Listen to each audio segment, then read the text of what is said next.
ഇലക്ട്രിസിറ്റിയിൽ പോയിട്ട് ഒരുപാട് നഷ്ടങ്ങൾ എനിക്ക് വന്നിട്ടുണ്ട്. അപ്പോൾ ഇലക്ട്രിസിറ്റിയിൽ നിന്ന് എന്നോട് പറഞ്ഞ് നിങ്ങൾ ഇനി വണ്ടി ഒന്ന് ചെക്ക് ചെയ്ത് വെക്കുക, അല്ലാതെ നിങ്ങളെ വീടിനോ വയറിങ്ങിലൊന്നും കുഴപ്പമൊന്നുമില്ല, നിങ്ങൾ വണ്ടി ഒന്ന് ചെക്ക് ചെയ്ത് ഇവിടെ നിങ്ങൾ. പക്ഷെ അതൊന്നും എൻ്റെ മൈൻഡിലേക്ക് വല്ലാതെ പോയിട്ടില്ലായിരുന്നു.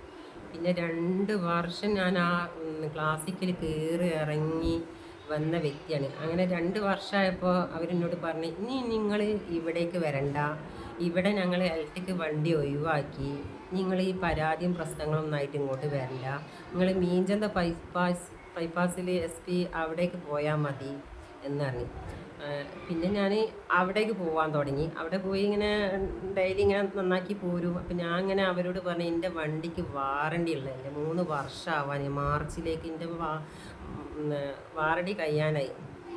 അപ്പോൾ എൻ്റെ വണ്ടി ഒന്ന് എൻ്റെ വണ്ടിക്ക് എന്താ ബുദ്ധിമുട്ട് നോക്കിയിട്ട് നിങ്ങൾ എനിക്കത് മാറ്റി തരണമെന്ന് ഞാൻ അവിടെ നിന്നാണ് ആവശ്യപ്പെട്ടപ്പോൾ അവർ ചെക്ക് ചെയ്തപ്പോൾ കമ്പിൻ്റെ പിയാജിൻ്റെ കമ്പനി നേരിട്ടിട്ട് ബാറ്ററി കമ്പിൻ്റെ ആൾക്കാർ നേരിട്ട് വന്ന് ചെക്ക് ചെയ്തപ്പോഴാണ് എൻ്റെ വണ്ടിക്ക് ബാറ്ററി, എൻ്റെ പേപ്പറിലുള്ള ബാറ്ററി നമ്പർ എൻ്റെ വണ്ടിയിലില്ല. അങ്ങനെ ഒരു നമ്പർ വെച്ചിട്ടൊരു ബാറ്ററി എൻ്റെ വണ്ടിയിലില്ല. ഇപ്പോൾ ഉള്ള വണ്ടിയിലുള്ള ബാറ്ററി അതിന് നമ്പറും ഇല്ല. അങ്ങനെയാണ് ഞാൻ ഈ 2 വർഷം ഞാൻ